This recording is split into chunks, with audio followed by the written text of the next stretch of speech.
Sam Tallent is a stand-up comedian and author of Running the Light.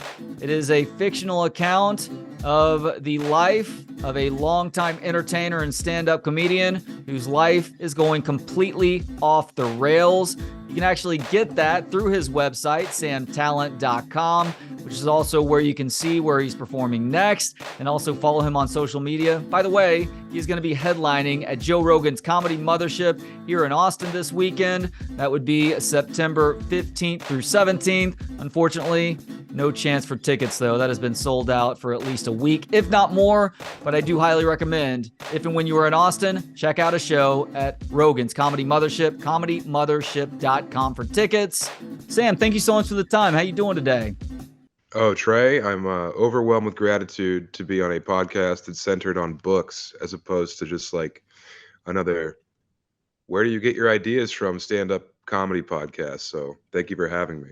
Yeah, unfortunately, a lot of radio people in the last 10 to 15 years have really ruined it for all of us. And even though I do have books on pod, I also pride myself on conducting these interviews for a radio show that I do here in Austin on ESPN Austin. But it's far too often turned into a lot of morning hosts who are maybe hopped up on something that Billy Ray might find appealing, just trying to set you up for your jokes that you're going to be telling that weekend. But I like having more in-depth conversations with things. And if we can add you actually getting to write a book and what that process was like and some of the different decisions that you went into it as well, I mean, sign me up, dude. Thanks, man. Yeah, the morning radio, like doing radio when you're on the road now, truly feels like a waste of time to like promote shows because you're like, oh, so I'm appealing to people on Friday morning who are up at 6:30 a.m., which means they woke up at like 5 to go to work. They're definitely not going to be eager to go to a show that evening at 9:30 because they have to be back at the foundry or behind the wheel of the forklift the next day. So, yeah, and then you sit there with these radio guys and they're like, you'll be like, oh, yeah, it's my first time in Appleton, Wisconsin. I'm glad to be here. Where should I eat? And they'll be like, so Sam, they just like totally avoid anything organic you bring, and they'll be like, so I heard that you have a problem with screen doors, and you're like, oh damn it, I just have to do my awful jokes for a crowd of two. So yeah, I'm glad to be on this pod instead.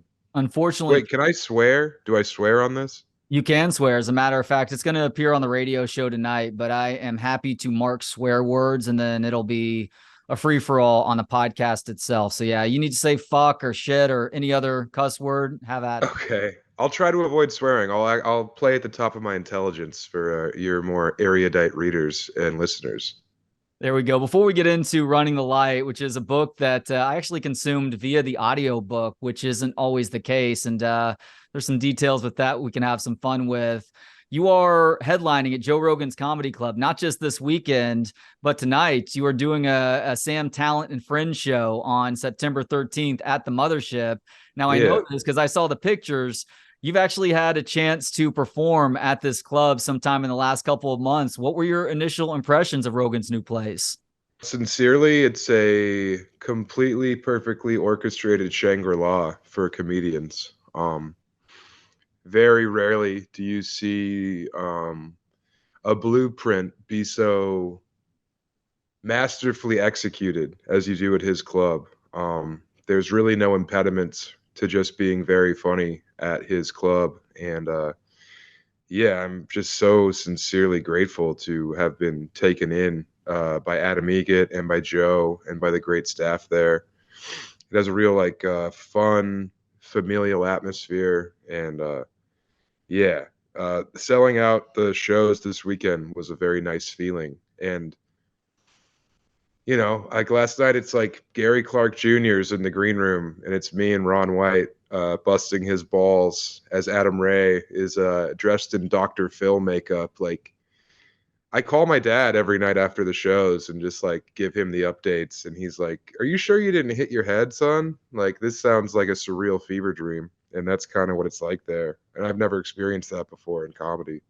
So I had the pleasure of knowing Gary way back in the day, like when he started making a name for himself musically. And like even as a teenager, who was getting in illegally into these bars and clubs on 6th Street, not to just play, but also maybe indulge a little bit in the Yeah. booze. Gary was always an awesome dude, like the humble, most down to earth guy. As a matter of fact, I've run into him a couple of times over the years, and he's oftentimes been the one who recognizes me first and comes over and says hello, which he certainly doesn't have to do at this point. I mean, he's this worldwide rock star, but it just speaks to the type of person that he is. Interestingly, I know that you are a Colorado guy. You're based out of Denver, correct? Yeah, I'm from Denver. Excuse me, but my wife and I put all of our stuff into a storage container. So she took 6 months off work, and we're just kind of vagabonding right now. So I don't really have. I have like a PO box in my hometown, but that's the only address that I have. Badass, man. Good on you for being able to do that. I've got a 7 and 9-year-old at home. So unfortunately, that dream can no longer be a reality for a few more years. But the last time I saw him was on a flight to Denver, where my Yeah, wife and I were taking Memorial Day weekend to just go enjoy the city, but also go see him live at Red Rocks. And it was our first time to go to what is maybe one of the top live performance venues on the planet. But we saw him on the plane ride there. Like he and his crew and his family they're just taking a big trip up there, and they were riding coach, and Gary was his typical cool self too, man. yeah, he's so humble and so profoundly gifted, and the crossover of that Venn diagram is exceedingly rare, especially when you get closer to, you know, I don't want to say masters, but who plays guitar better than him, you know? Not many people, and he's got such a unique sound too that even if you make the argument for others, when you hear Gary playing the guitar, you know pretty quickly who it is. Yeah, man, last night Ron White's telling us about when he first started coming to Austin in like 1968, 69. He was 15 years old. And he would stay at some house on Fifth Street that a professor owned, and he would go sneak into shows. And as soon as he said that, Gary and I, like in unison, were like, "Dude, did you ever see Rocky Erickson?" And Ron White is like, "Oh yeah, I saw him a bunch, you know." And it's just like me and him rapped, listening to Ron White. It's just like it's. I'm not trying to name drop. I'm just trying to like kind of communicate like what a special place that Rogan has created, you know? Yeah, what do you think about Austin on the whole? Like, I feel like I have a pretty good pulse on comedians coming through town, but obviously this scene has changed a ton in a positive way over these last couple of years. Do you have a history of coming to the city, maybe at Old Cap City or performing at someplace else? And if so, what have your impressions of Austin crowds been like over the years? Yeah, I've been coming to Austin for years now. I was a Velveeta Room guy. Oh yeah. I was always a Valve dude because like Pat Dean and Jay Whitecotton got me in there early. And there's so many funny people in Austin historically. Some of the funniest people in America have come out of Austin for years and years. So it's always been a blast to come down here. But those Valve crowds and Cap City crowds, sometimes Cap City you'd have more of a suburban situation. And at the Valve it could be touristy because it was right there on 6th Street. So the people who go to Rogan's Club are like they have such a high comedy IQ, you know? They're like, connoisseurs of comedy. Hmm. So I think that, the crowds there are I don't know if I can say the best in America, but it's really hard to compete with the people who go see those shows because they're so excited and, like, you know, they love William Montgomery, they love Duncan Trussell, they love, like, Ron White, like, they're all across the board on people who they love, you know? And it's like, I don't know. It's just it's a very unique situation, and it's really cool to be in there. Yeah, discovering newer guys like Asan Ahmad and Derek Poston, and obviously Brian Simpson's really starting to Oh, make an dude, impact. and Cam, that kid Cam who's on Kill Tony, he's Oh yeah. so funny.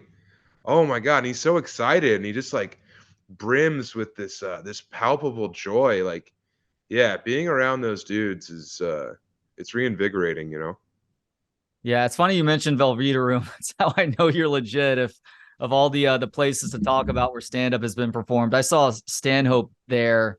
God, this had to have been about 20 years ago, and it was one of those touristy crowds. And of course, Stanhope is Stanhope, and he has zero patience for any of that BS.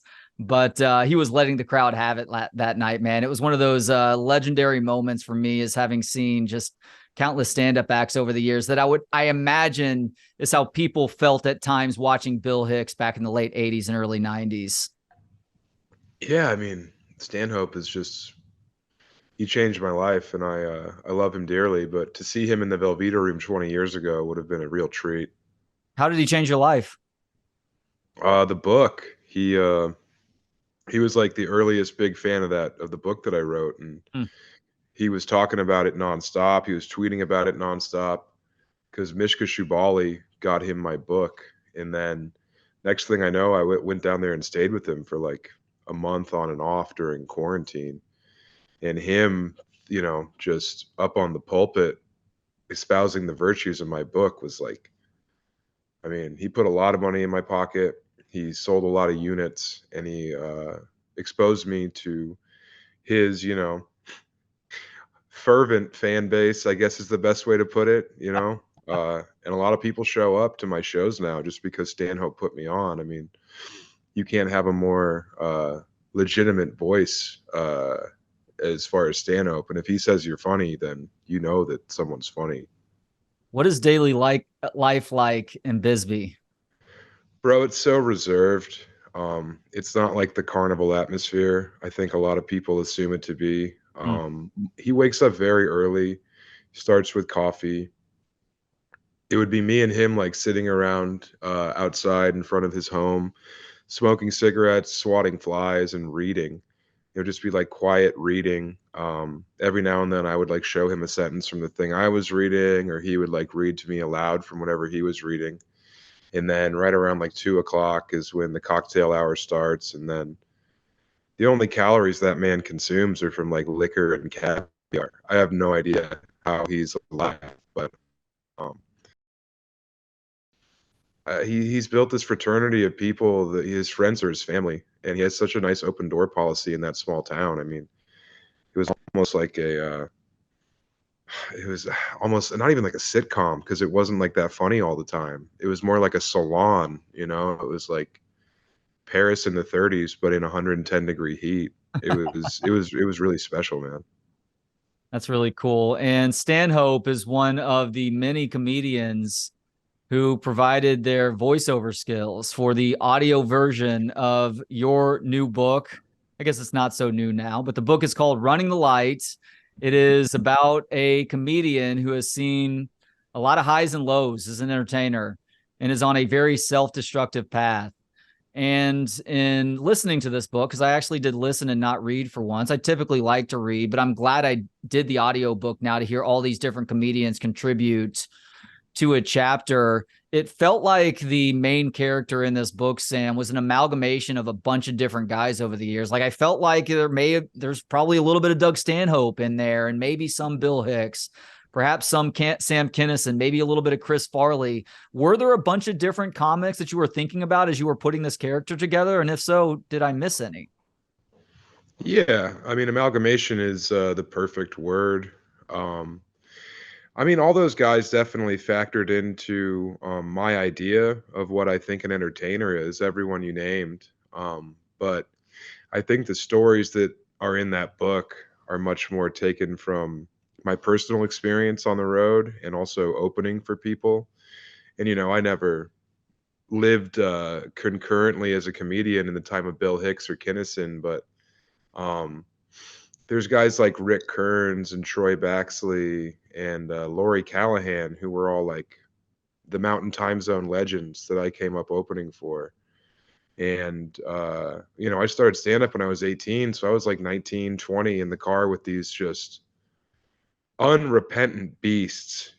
And, yeah, I saw a lot of truly deplorable behavior. But at the same time, the most exciting stuff when you're a kid is to see someone kill while also living like some kind of like land pirate. Like you're with them all day and you're like, there's no way this person's going to survive till 7:30.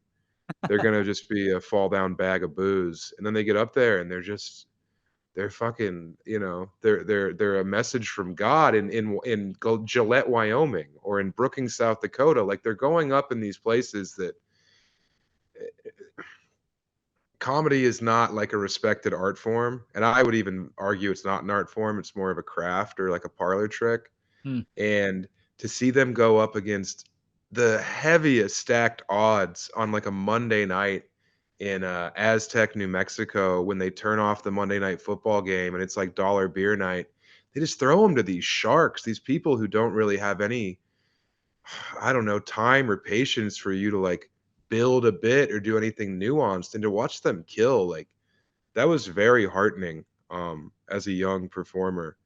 And there's so many comics like that on the road who people have never heard their names unless they happen to see them in their small town, and they're very good comedians, and they do the job in a way that a lot of people can't do, because they're not performing for their fans, they're not preaching to their individual choirs, they're going up to people who don't care about comedy, and that was like those were the people that I learned from, and a lot of their stories and a lot of the things that I saw them do or did alongside them are kind of cold for this book.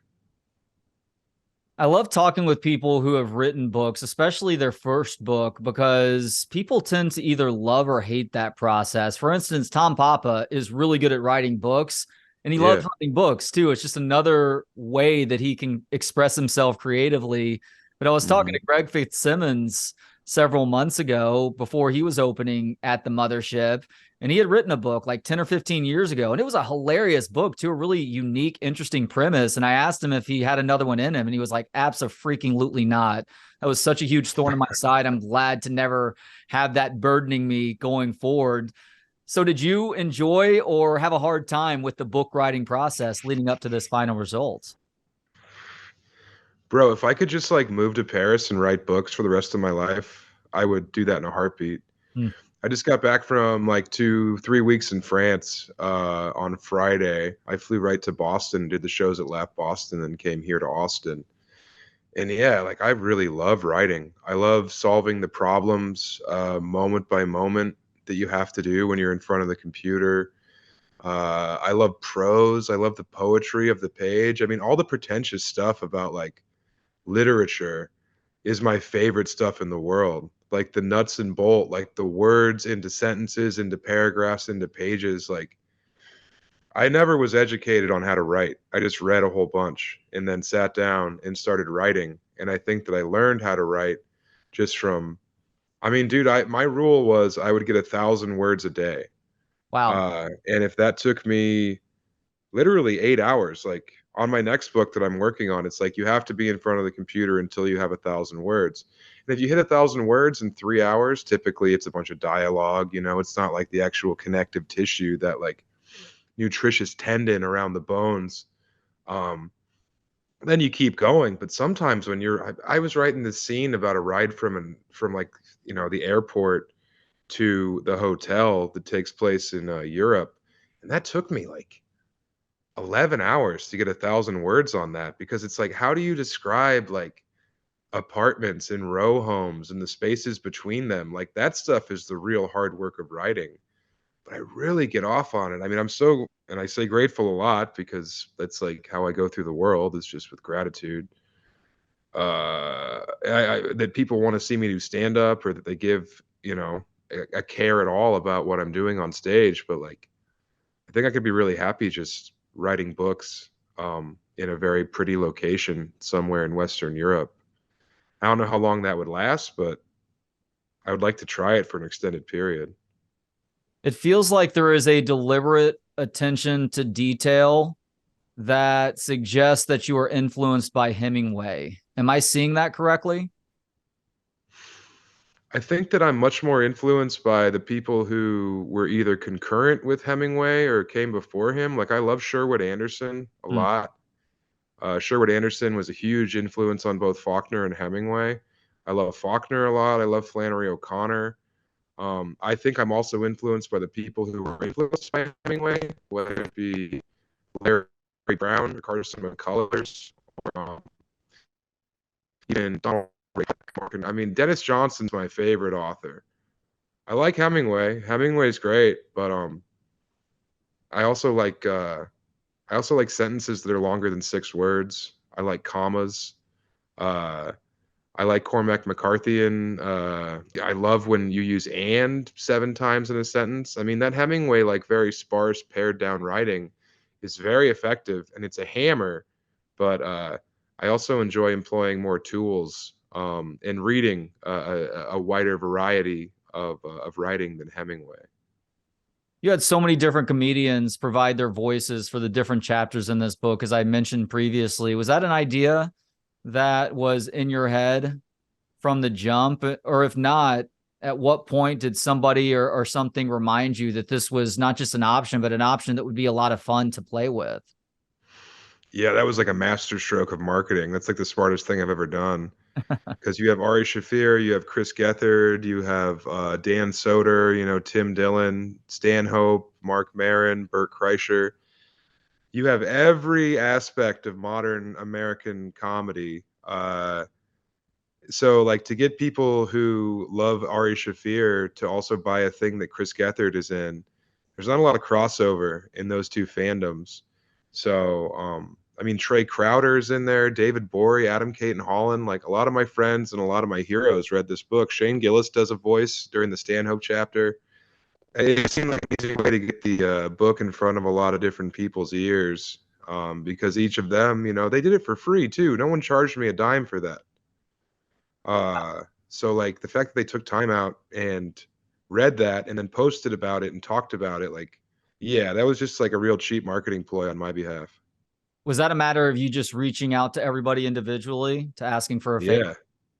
Yeah, I just texted them all and I was like, hey, would you want to read this? And a lot of them liked the book, and comedy got behind the book, and they've all kind of championed it as like, I'm going to quote other people, but Marin saying it's the definitive work of fiction about comedy, or Stanhope saying the best representation of comedy in any medium ever. Like, I think everyone wanted to be able to read on there. I had other people asking if they could read, just because fans of Big C comedy have embraced this book, and the people who read it are now in their heads, and they've signed on as this thing being legitimized. So I don't think it was that hard of a sell to them. Tim Dillon's just very busy. They're all very busy. Burt Kreischer. So when they would send in what they read, it was like there was no second takes. There was no me giving notes on it. There was just me giving an emphatic thank you, no matter what they gave me. Yeah, I feel like Tim Dillon, because he is a busy dude, obviously. He's got his Yeah. podcast. He's a hilarious dude. Like, he started out really passionate about it, but I feel like halfway through his chapter, he was just trying to get it done, man. And I know people have criticized him for that. I don't fault him at all for that. It was just like an amusing side note to his Yeah. reading of the book, though. Oh, bro, him taking the 2 hours to read it, like, I would never ever begrudge what he gave me. And I Right. think people people have been more up Ari Shafir's. I don't want to swear, but they've been inside of Ari because he kind of reads it in a sing-songy voice. Yeah. It's like he's reading a storybook, and it's like Ari's a great reader of fiction. He's also a hell of a writer. He took this class in Paris for 2 weeks on like writing, and I know that he's a very talented. He's in his nascent period of being an author right now, but Hmm. yeah, it's just like realize how busy these people are, and that they did everyone a favor by reading anything of this book. Yeah, Jew was one of the best stand-up specials last year, which I think speaks to Ari's writing ability, and then also having a while to work on that act and get it as perfect as he did. Now, you were in Paris up until this last weekend, I believe, for a couple of weeks. Yeah. Just how cool is that? And do you have a favorite memory or moment from your time overseas? So like July 19th, I went to Japan for a week, and then I was in Australia for a month, and then I was in France for 3 weeks. So I don't know if I'm just in like the honeymoon, like post-coital period of traveling abroad and being gone for 2 months. Cause like I travel as much as I possibly can.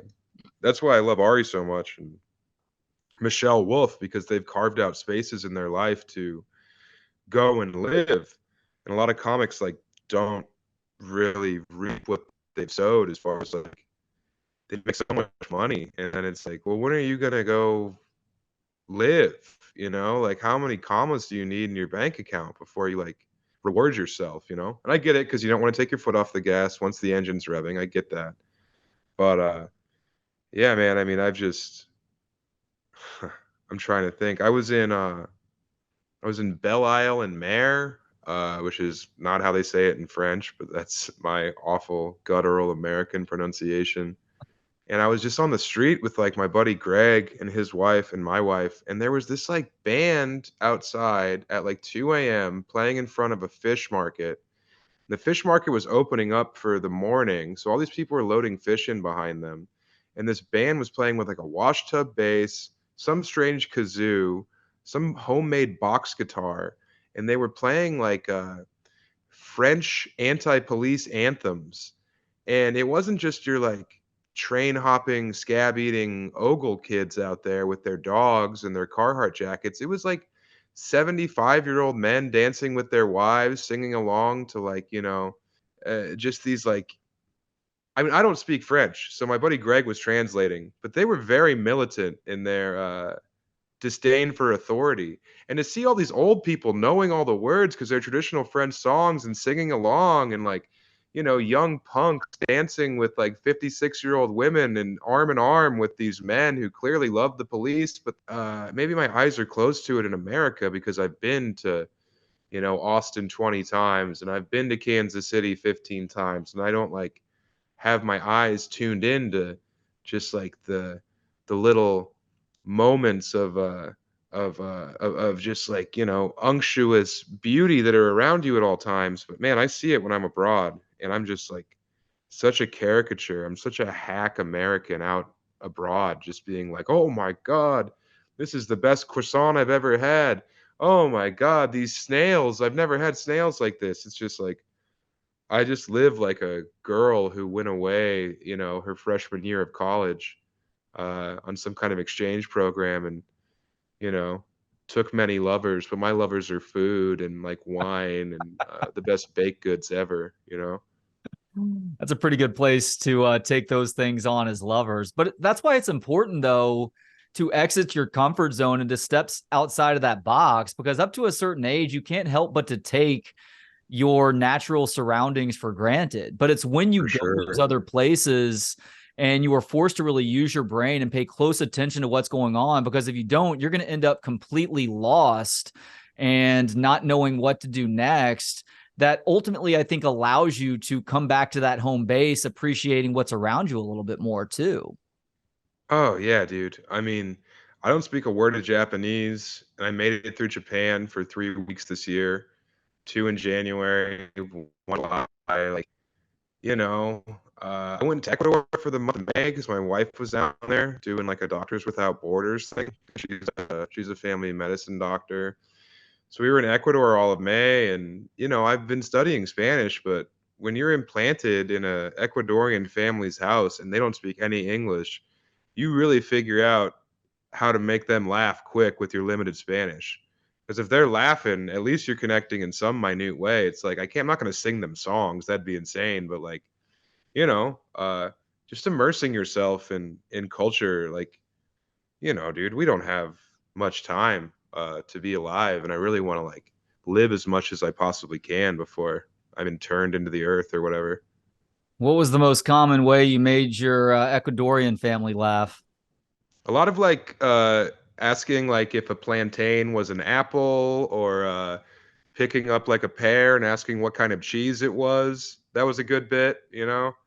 Uh, oh, putting apple juice into my coffee and saying that the milk tasted funny. That was a good bit. It's just a lot of like, very childish stuff, dude, but it transcends. It's seeing a big fat guy confuse milk for, apple juice. That's going to work in any language. Yeah, I agree with that. All right, last thing before I bid you adieu, Sam. I love going to see stand up and have been to a lucky number of shows at the Mothership and at the New Cap City and Vulcan. Haven't been to some of the other places yet. Creek in the Cave is another one that offers up good shows most nights of the Greek week. rules. Yeah. But Huge I've got fan of Greek. it's got a it's kind of like the CrossFit gym for comedy clubs in Austin, because the air conditioning doesn't normally work, and especially on those hot summer nights, you're just going to sweat your balls off laughing to something.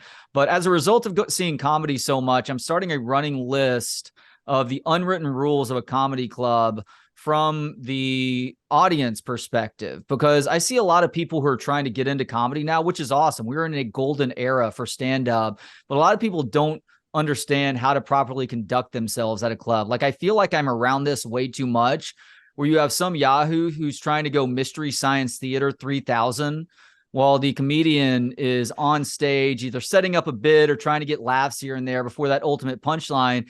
And it's like, dude, shut the fuck up. Nobody's here to see you. Sit there, respond when you need to respond, laugh when you need to laugh, and stop trying to be funny to the person next to you. All it's doing is annoying anybody else in your immediate vicinity. So I set all of that up to ask you, from the stage side of things, what is something that you hope is understood as an unwritten rule for the audience at a comedy club? Well, I'll just completely co-sign everything you just said. That's couldn't agree more, brother. Yeah, shut the hell up. Not everything is a crowd work clip. We're not all trying to get clips. Some of us are just trying to do like organic, funny comedy, and sometimes that means improvising with the crowd. I'll say this. I would say tip the wait staff. I maybe it's because I've been doing it for a long time, and when you start stand up, you're the first thing you do is host. And I remember I got moved up the ladder real quick at Comedy Works in Denver, where I'm from, because I would always in between comics say, let's take care of that wait staff. One more round of applause for the wait staff, because they're working really hard. Like, they're on their feet. They have to be hunched over the whole time. They have to like whisper and be very, very tuned in to the needs of like however many people are in their section, 70. And also they're trying not to like interrupt the comic. They're trying not to distract too much from the enjoyment of the crowd. Like, being a comedy club waitstaff member is a lot of like benched hours on concrete, just completely like seahorse posture, as Stanhope would say. So yeah, take care of them, because if they're doing their job, you're never going to notice they're there, and they're really, really going to enhance your experience. So yeah, just be generous with that wait staff, because they're really the forgotten heroes of the show. Like, if they're bad at their job, the show sucks, and when they're great at their job, no one even realizes they're doing a good job. So it's a real thankless task in there. So drop a couple extra more bucks on them. Love that. It is a great addition to the list. He is Sam Tallent. I tell you to go to comedymothership.com to grab tickets to his headlining shows this weekend. They're sold out. There may still be some tickets to tonight's show, though. So go to comedymothership.com to find out about that. And also make sure to check out his book, Running the Light. It is fiction, but it's a fictional account of a longtime entertainer and comedian who is going completely off the rails. It is a week in his life. Well worth the price of admission to read it, or get the audio book, which is read by a number of different comedians that we've talked about throughout the course of this conversation. You can go to samtallent.com to see where Sam is performing next, and also to follow him on social media. Sam, thank you so much for the time today, man. This is a real pleasure. Trey, thank you. Yeah, if you want to get my book, buy it off my website. Don't support Amazon. I'll sign it for you. It's $5 extra, but you get my signature, you get my stink on it, and it doesn't go to Bezos' ex-wife. So, you know what? I normally link to bookshop.org because they support independent bookstores, but I'll make sure to include a link to your website for folks who want to buy the book by connecting to the interview first. I love bookshop.org, but yeah, if you really want to go right to the source, you can support Too Big to Fail Press directly. And then I get your email too, which is invaluable for promotion later on. Dan Skippy, enjoy Austin, Sam.